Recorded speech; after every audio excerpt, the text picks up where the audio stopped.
Okay, so this is the last lecture. There was no lecture last week. We worked in blocks of 5 weeks. So myself and Geraint both did 5 weeks. And what I wanted to do today is just go through some exam questions, so you have an idea of what I'm looking for in the exam. This course is assessed with 100% on the exam. There's no coursework or anything like that. So it's a January exam. Okay? And there'll be 4 questions. There'll be 4 questions on the exam. You'll take an hour and a half to answer them. And the way that's set out is Geraint asks 2 questions that have to do with his part of the course, questions 1 and 2. And I ask 2 questions that have to do with my part of the course, questions 3 and 4. And just so you know, I'm not sure how many people know about where to find past exam papers. Do you know where to find past exam papers? Does anyone not know where to find them? You do? Oh, okay. So I've got it up here anyway. So I'll go through it just for the benefit of those who might not be speaking up. So it's on Blackboard. And I found it by going to assessment and feedback and then scrolling down until I find past exam papers. Click on there, click on the link, and then you can search for any past exam paper. We're the Faculty of Science and Engineering. I'm in the school, Geraint's in the School of Earth and Environmental Sciences, and so just type in the code EART 30351. That's Meteorology and Atmospheric Physics. And you should find there are 2 exams that come up there. So we don't give you all of the past exam papers, but we do give you 2 from previous years. So when you click on these, you'll find hang on, let's open it up. You'll find a PDF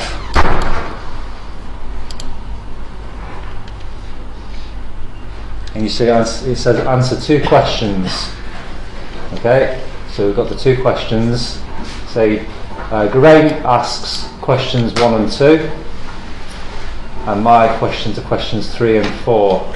And you'll see there are no answers on these past papers, but what we will provide are numerical answers. So we'll give you any question that asks a numerical question, so a question that you need to put in a number to answer it, we'll give you those answers. So we'll send those to you. That makes sense? Okay. So the other thing you should be doing to prepare for the exam is you should be trying the PDF. You should be looking at the PDFs. So you'll see I've got the slides which have been presented in the lecture for each lecture that I've given, and there's some extra information. There's some notes. So there's a PDF which summarises everything that I've talked about pretty much, maybe a little bit more. You'll only be assessed on the material that I've covered in the lecture, by the way. But the notes do give you a bit more background. And then there's some problems to try. So you see, for lecture 1 and 2, I've got these example problems. A stratocumulus cloud has blah blah blah. And then I've got the answers too. So you should probably try those by covering up the answers, just checking that you understand them, and then looking at the answers just to check that you understand what we've been talking about. Those questions will aid your understanding, so they'll improve your background knowledge. And there should be pretty much for most weeks, there should be some problems to try. You see some problems to try here, lecture 2 for example, and so on. So try those, and then past papers. Now I've just realised, so on the web page, I've just realised that the PowerPoint I was going to give today has not uploaded. So I've got a printout which I can present on the visualizer. When I get back, I'll make sure that the PowerPoint gets uploaded to that web page, so you should be able to access it. So let's go to visualizer.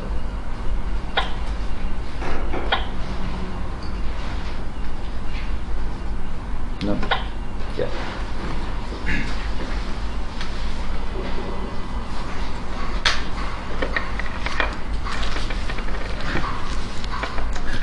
So we'll go through some exam questions now.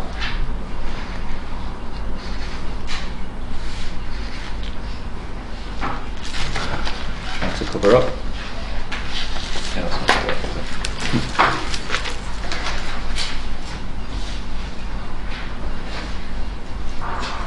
So this is an exam question. This is an exam question from a past paper, and I'll work through this question to show you roughly what we're looking at, what we're looking for in your exam, in your answers to these exam questions. So the first one, we talked about this last lecture, so it should be fresh in our minds. The diameter growth rate of a raindrop, which is diameter d, falling through a liquid cloud, so it falls through a liquid cloud, and it has liquid water content given by this W subscript L, liquid water content, which is measured in kilograms per metre cube, you remember. It can be described by the continuous growth model, this is called. So this is when you have a droplet which grows by accreting smaller droplets continuously, that's what it's known as, a continuous growth model.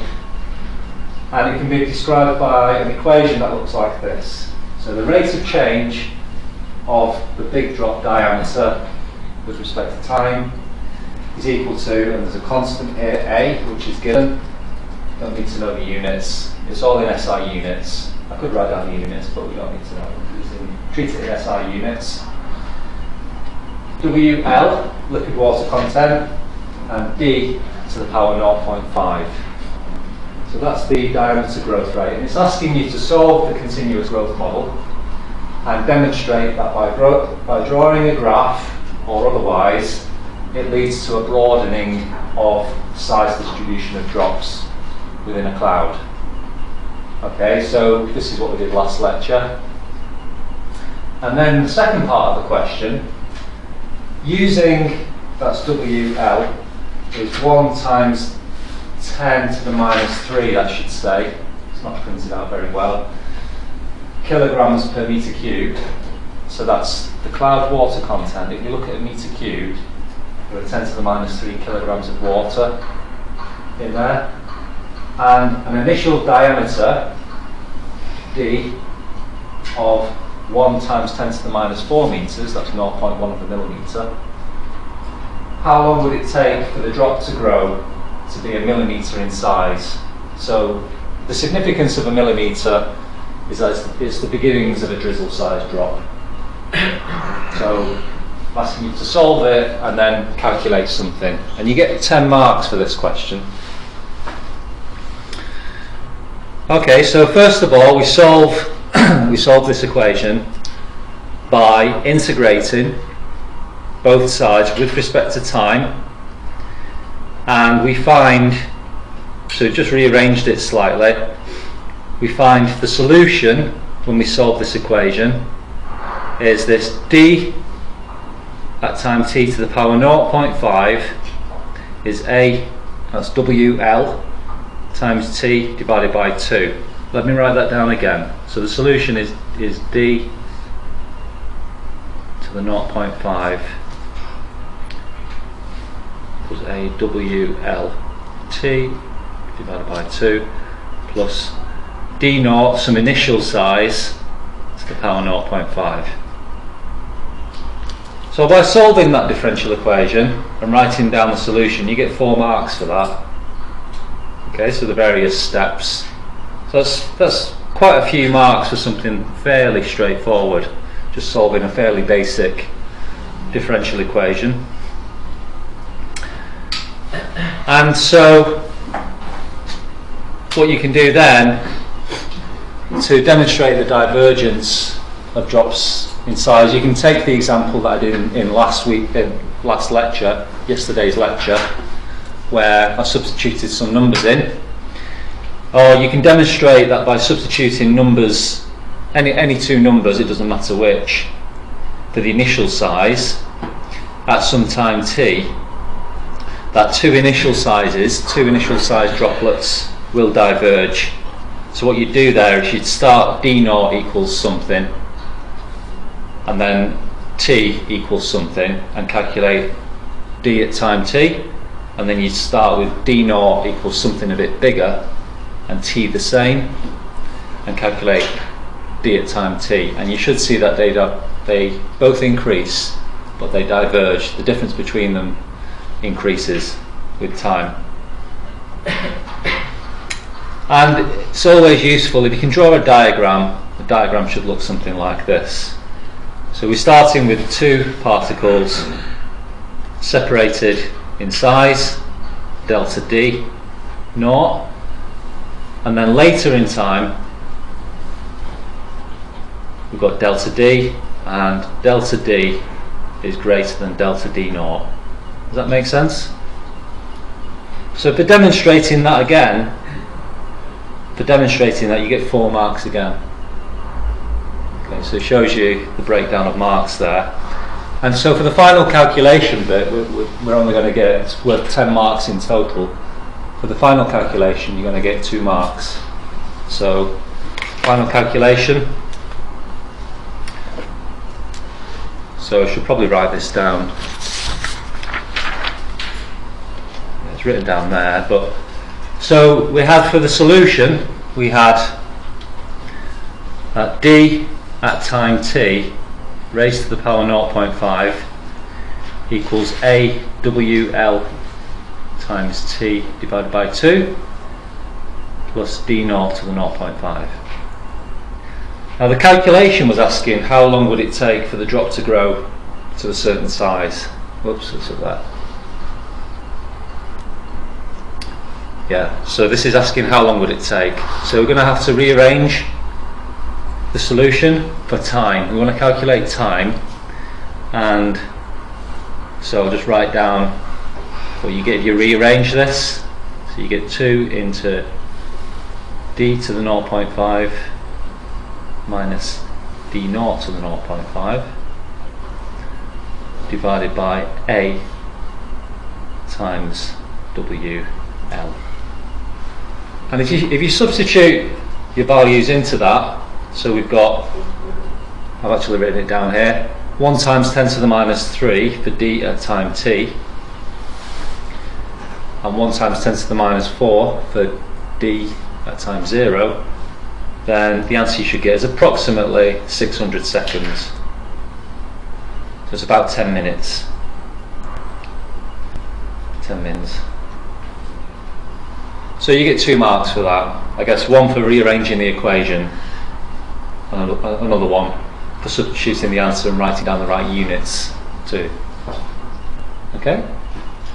Is that alright? So that's one kind of question. So you see what I'm looking for. I'm looking for you to break it down, break down the problem. If you're going to write down a solution, if you're going to solve an equation, solve a differential equation, I'd like you to write down the various steps. Just make it clear what you've done. Don't just write down, this is the answer. Just make sure you justify your answer. Okay, so next one. So that's a numerical type question. The physicists love that kind of question. You're used to answering questions like that. You probably use maths every day on your course. Fairly straightforward stuff. But there are also some explaining questions. Call them explaining questions.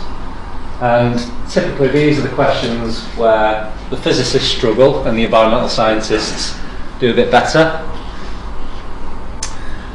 So let's take a look at this one. So this is a fairly short one actually.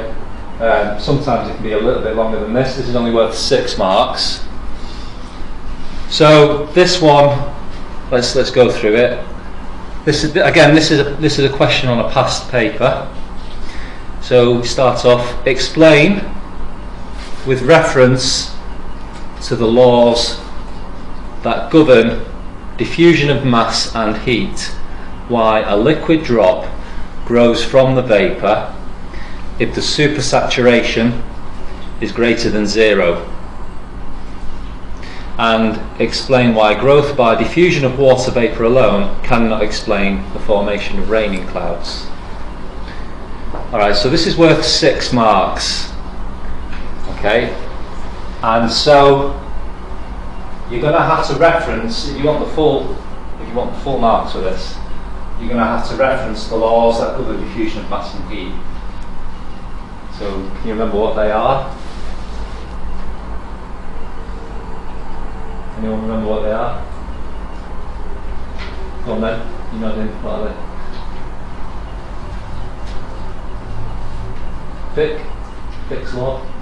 Fick's law, and there's another guy, Fourier, yeah, French guy. So Fourier, Fick and Fourier, and we're also going to have to reference the supersaturation. So let's look at my model answer for this question. Okay, so the first point talks about diffusion of mass first. So let's mention the diffusion of mass.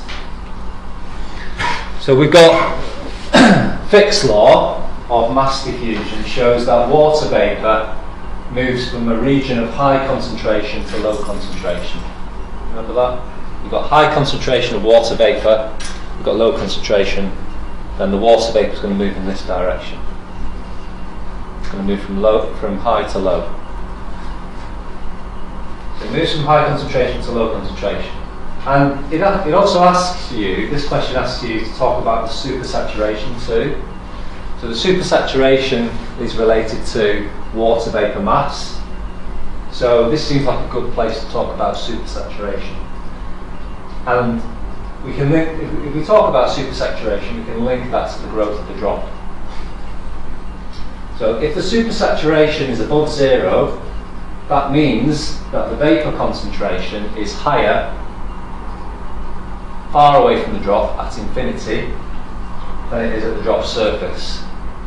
So that means, if we reference that back to Fick's law, it means that water vapour molecules move towards the drop.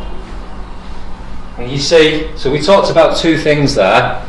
We talked about the supersaturation, and we talked about the first law of mass diffusion, Fick's law of mass diffusion. So we talked about two things, so we'll probably get 2 marks for that. So in my mark scheme, I had this as 2 marks, just for talking about water vapour and how water vapour moves in the vicinity of a drop. Next thing, diffusion of heat. So we'll talk about Fourier's law. Okay, and by the way, these answers, you may have slightly different wording. That's fine, as long as you talk about the right things. So for Fourier's law, so we talk about Fourier's law of heat transfer. It implies that heat is transferred from a warm region to a cold region. So very similar to Fick's law of the mass. This is for heat. And if the drop's growing by condensation, now we link it to a drop. We link Fourier's law to a drop. That's what I want you to explain. So if the drop is growing by condensation, it's going to be warmer than its surroundings due to the release of latent heat. Makes sense, doesn't it? So it's warmer than surroundings due to latent heat release. So therefore, that's warm, that's cold, heat's going to be transferred away. So the heat's transferred away. That second statement there you don't really need, I just added that just as a discussion point, but that actually, the transfer of heat away from the drop will actually slow the growth of the drop down somewhat. But the drop still grows. But yeah, like I say, you don't really need, after that comma, we don't really need that. You just need to link Fourier's law, just need to link that to the growth of the drop. So the reason why it slows the growth of the drop down, let's think about that. If I've got a drop,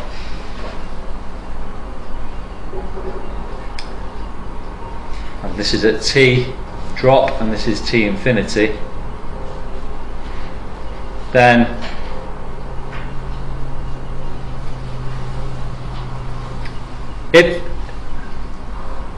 let me think, so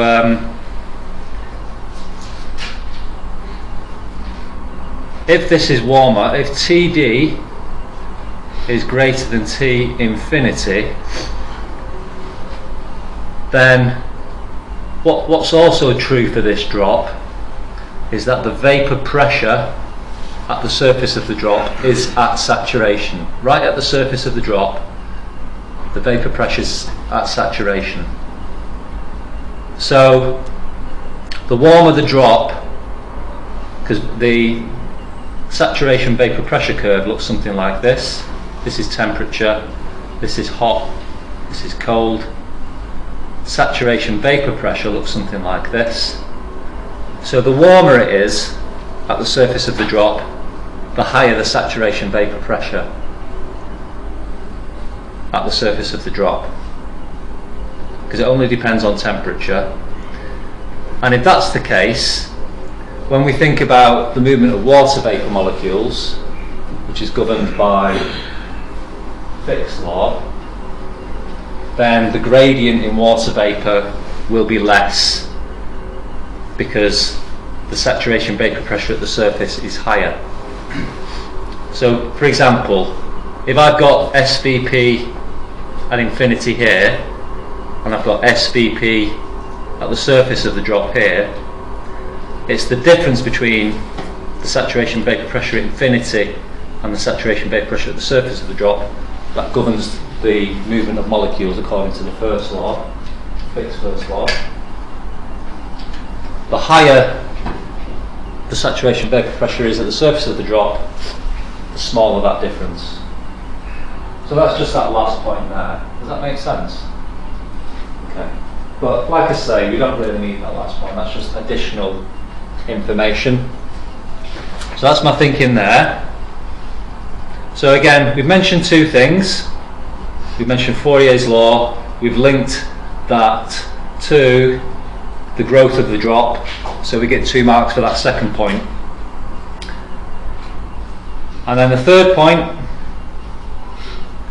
is to explain why growth by diffusion of water vapour cannot explain the formation of rain in clouds. So this is going back a few lectures now. This is to do with the narrowing of the size distribution.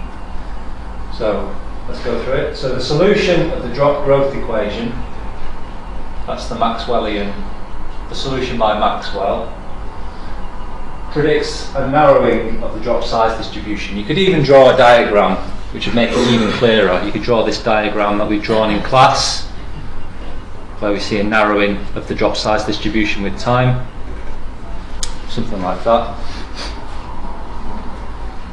So therefore it cannot explain rain formation as the growth process.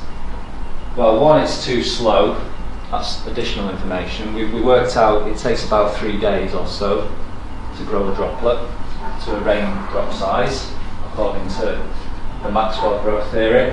So it's far too slow, and it would also result in all the cloud droplets raining out at the same time, kind of, because the narrowing of the drop size distribution means that they all approach one size. They all asymptote to one size in the cloud. And if that's the case, they're all going to fall at the same time. And we don't observe that, we don't see that. Is that okay? Okay, so again, 2 points, 2 marks. 2, 2, 2 gives us 6 marks.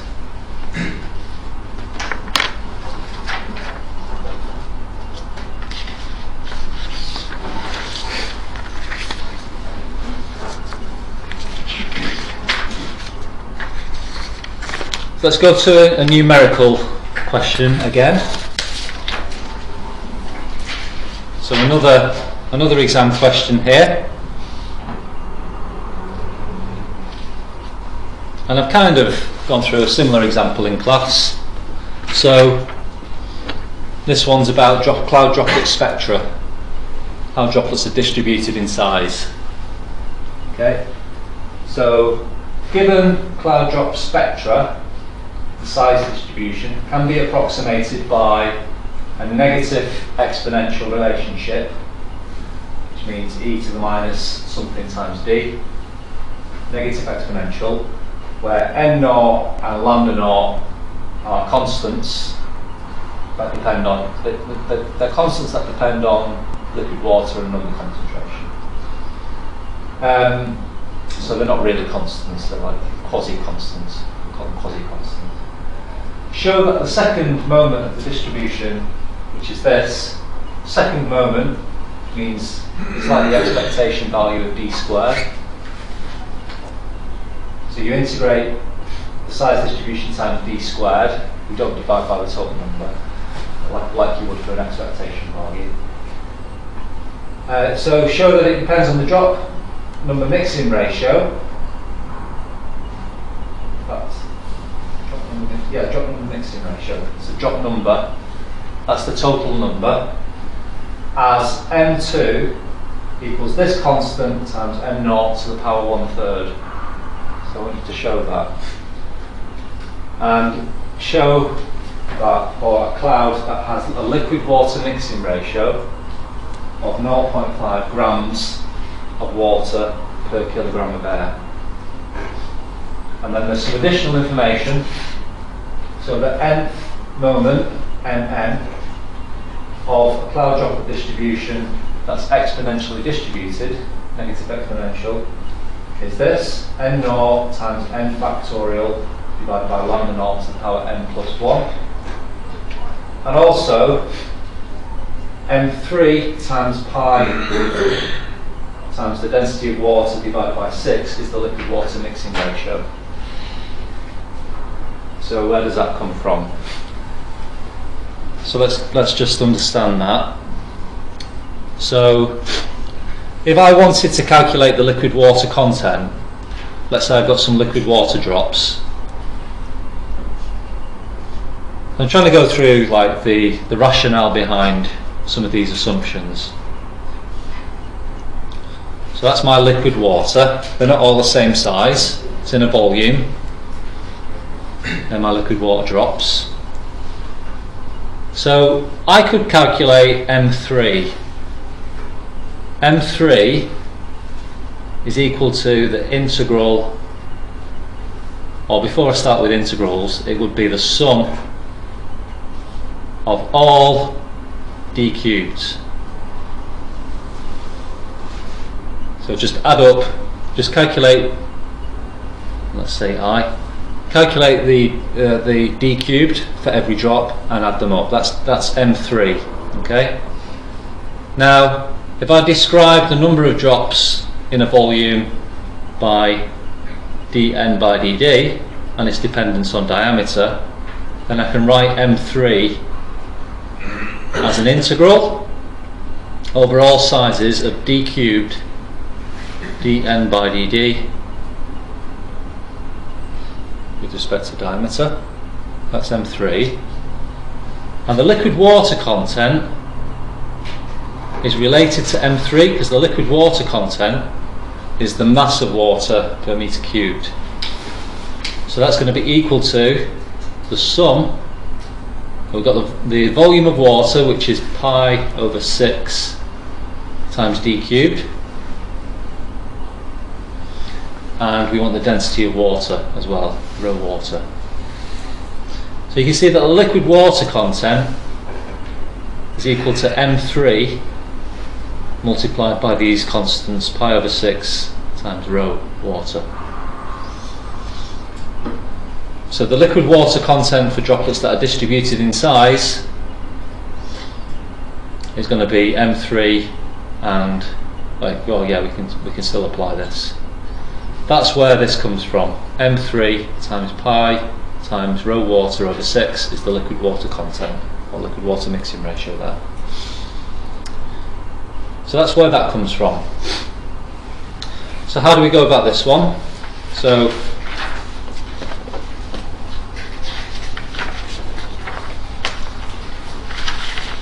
we've got the solution here. So first of all, remember the nth moment, nn, equals n naught n factorial divided by lambda to the n plus 1. I think I've called it lambda naught and n naught. Yeah, lambda naught and n naught. So n naught, the 0th moment, the total integral of number concentration, n naught over lambda naught, because 0 factorial is 1. And this is the drop number mixing ratio. And M3, similar equation,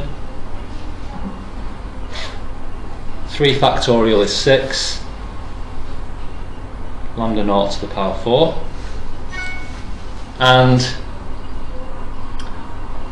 But M3 is also M3 times pi rho over 6, rho water, is the liquid water mixing ratio, which is given, which is 0.5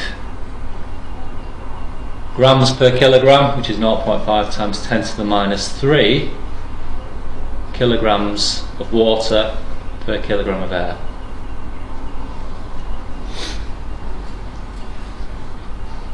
Right. So in the question, if we go back to the question,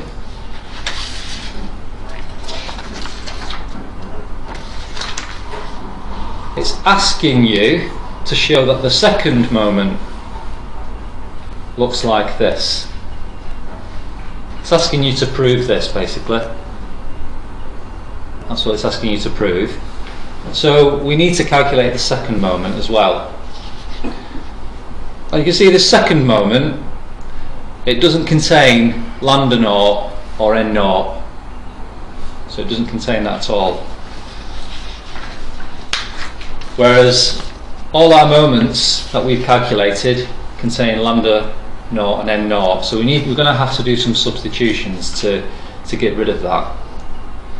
So from these two equations, from equation 1, from equation 2, we can rearrange to find what lambda naught and n naught is in terms of n naught and m3, and we find that lambda naught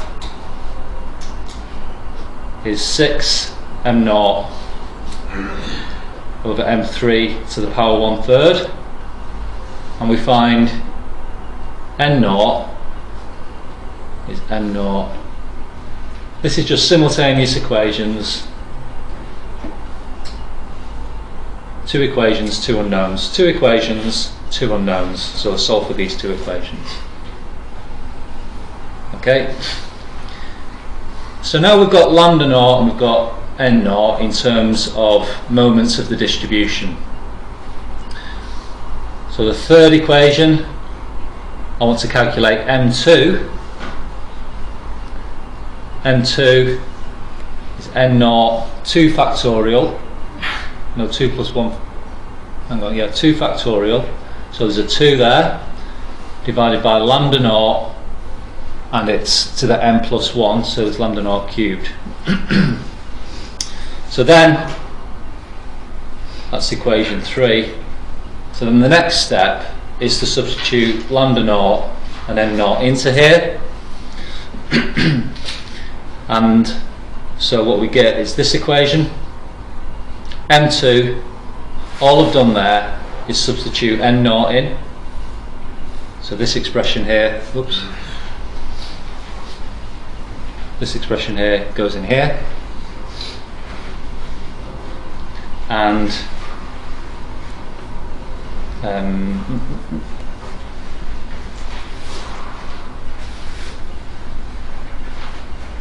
sorry, and then 1 over lambda naught cubed here. Looks like this. Looks like I'm missing a 2 here. I think I'm missing a 2 there, but then I think I put it back in here. Yeah. Yeah, there should be a 2 here, as you can see. Alright, so then we get 2 times, and we get 6 to the power. When we work out when we gather all of these powers, we get a 6 to the minus 2/3. 2 times 6 to the minus 2/3. m0 to the 1/3. m3 to the 2/3. And let's go back to what the question's asking for. So the question is asking me to prove m2 and is equal to this, which is a constant times m0 to the 1/3. So I've already got the m0 to the 1/3, but I haven't got m3 in there, so I'll need to eliminate m3. Well, that comes from the liquid water content. And so how that works is, remember, m3 depends on the liquid water content. So m3 equals the liquid water content, which is 0.5 10 to the minus 3, times 6 over pi times rho. And that works out at about 9.55 10 to the minus 7. And that has units of meters cubed per kilogram. It's the third moment. And so we just substitute that into here. And this 2 times 6 to the power minus 2/3 is about 0.61. And so when we substitute both values into this equation, we get what we're looking for. We get a constant 5.87 10 to the minus 5 times m0 to the 1/3. So that's been proven now. So if you wanted to add some additional information there, so we could draw a diagram. We could say, okay, so the second moment as a function of the first moment looks something like this.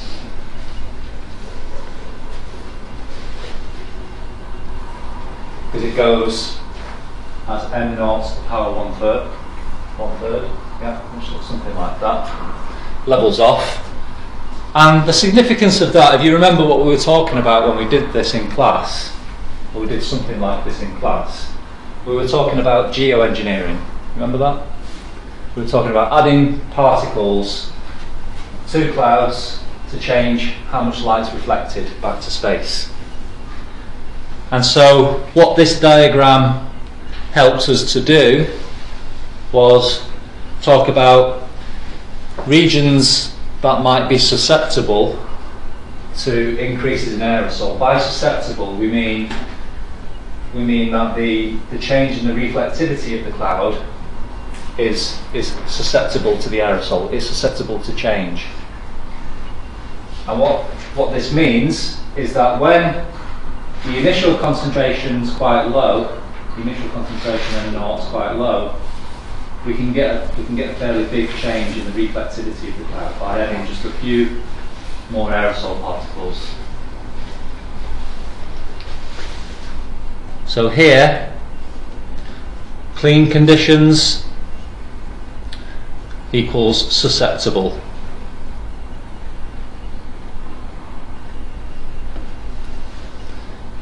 But polluted conditions, so if you have clouds that are polluted, then that equals not susceptible. So we can't really get much of a change to the reflectivity of the clouds. Okay, so the assumptions for geoengineering are that the clouds that you're going to seed with these aerosol particles are in clean conditions already, and that's not always the case. So that's just some additional kind of, bonus marks, if you like. Although there were no bonus marks on the exam, but if you wanted to add more information, it just makes it more clear that you know what you're talking about.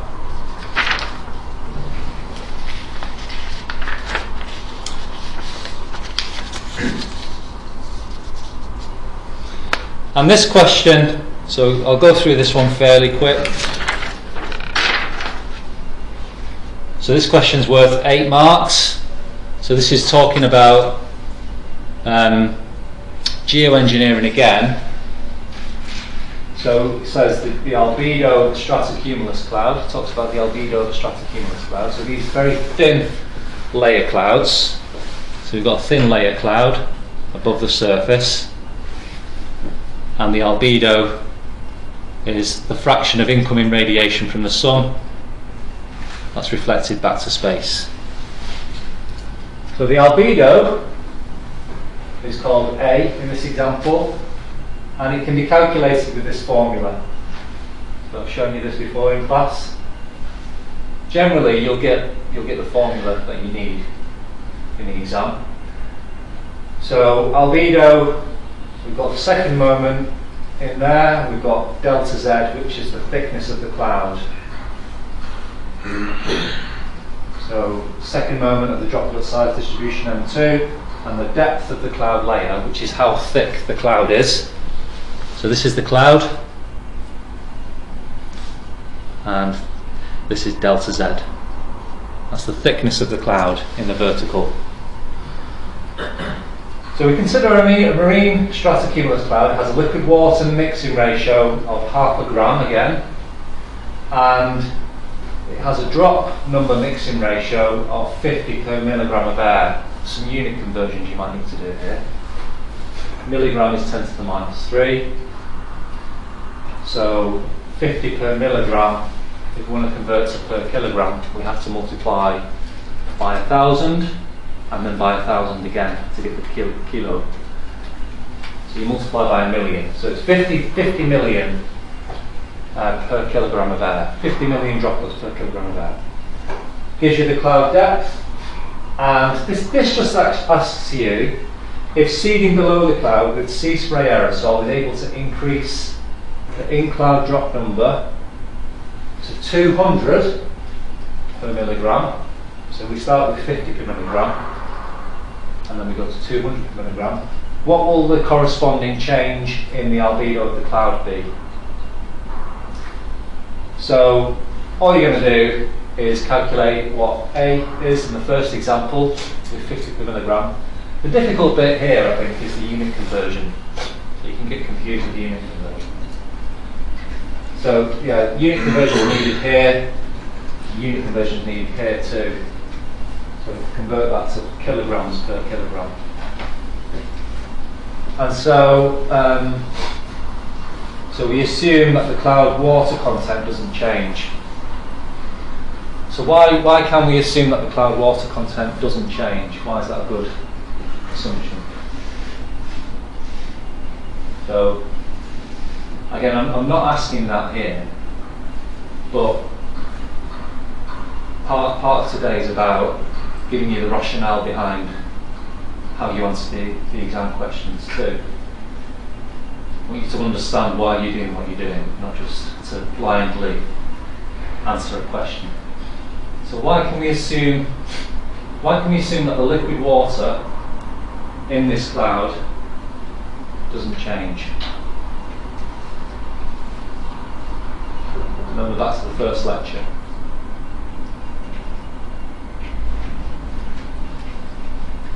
So, but it's because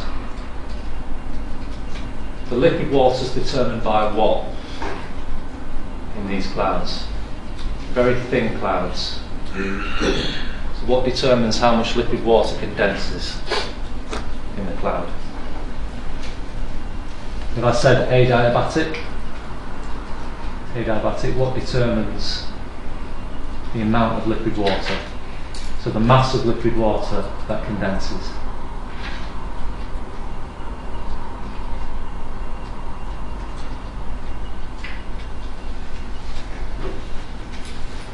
Is the amount of liquid water that condenses when I have 50 per milligram of drops, is it the same as when I have 200 per milligram of drops? Do you think? Who thinks it's the same? Who thinks it's different? One person thinks it's the same, one person thinks it might be different. So there will be slight differences, but by and large it's approximately the same. And that's because it's determined by the thermodynamic properties of the air.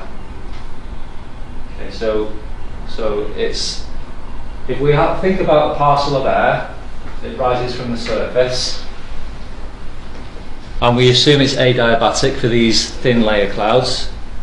It rises up at cloud base.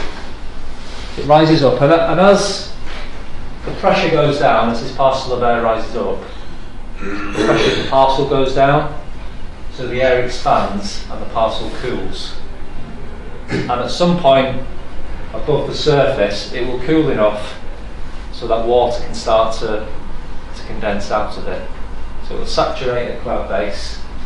And the amount of water that condenses, as long as we've got some aerosol particles, as long as we've got some, the amount of water that condenses is governed by how much cooling of the air that there is, which is governed by the pressure drop if it's adiabatic. So for these thin layer clouds, as long as there's no precipitation, as long as there's no strong mixing between the air above and in the cloud, we can assume that the liquid water content stays relatively constant. And that's what Toomey did. Has anyone heard of the Toomey effect? I mentioned this in the first lecture. Have a look at that. There's a little schematic talking about Toomey effect. So Toomey assumes that the liquid water content remains the same. Okay, and so all we do, so we assume that the cloud water content doesn't change when adding the sea spray, and we calculate the change in the albedo of the cloud. So I'll just show you the answer. So we can use the result that we had previously. M2 is equal to this. Constant times m0 to the power 1/3. I've got m0 because the liquid water content's the same as in the previous example. And so for the first case, we calculate the albedo, just substitute the numbers in, and we get 0.57. We get 0.57 for the fraction of radiation that's reflected away. And for the second case, substitute the numbers in, we get 0.68. So the more droplets we have, not unsurprisingly, the higher the albedo, the more radiation is reflected back, just because you have more scattering when you have more droplets. And so the change in the albedo, just subtract one from the other, so we get 0.11 or 11%. It's not an 11% change, relative change. It's just the difference between the two albedos. But if you did, for example, one minus the other and divided by the other to calculate the fractional change, you'd still get the marks. I wouldn't knock any marks off for that because it's a little bit ambiguous, the question there. Okay, well I think we've run out of time there. Hope you enjoyed the course. There are some more examples, and I'll make sure this presentation's on that web page this afternoon. So the other example that I think might be quite useful to go through, if you get a chance, you have to do this in your own time. Now this question 3a, which is an explaining question again. As I said, most people do reasonably well on the questions where they have to calculate something. People do tend to lose marks by not including every step, so just make sure you go through all of the steps. But people do lose marks on questions where they have to explain something. So this is an overview of the principles involved in formation of a stratocumulus cloud. There's several points here. So I'll try to go through that one. We haven't got time now. And then the other one, which isn't an exam question, but I've included it anyway, is one on ice nucleation. So another explaining one that could be asked, I suppose. Explain the ice nucleation modes and explain any discrepancies between the measured ice nuclei and other ice formation pathways. So we've got homogeneous, we've got heterogeneous, and in heterogeneous we've got deposition, condensation, freezing, contact and immersion. That's knowledge I expect you to be able to regurgitate. And then the discrepancies, we can talk about what we talked about yesterday, rime splintering, due to, and I didn't say these words yesterday, but the people, the scientists who first measured this were called Hallett and Mossop. Okay, but it's the same. All it is secondary ice formation when ice crystals accrete liquid water. So that's that process that I talked about yesterday. Remember, we spent some time going through it in the presentation. Okay. So yeah, make sure you go through those. Any questions? Was that useful? Okay, good. Well, we're available. Gray and I are available. So as long as it's not just before the exam, like the day before the exam, if you have any questions, feel free to contact us. You can email us or come and knock on our doors. So that's it.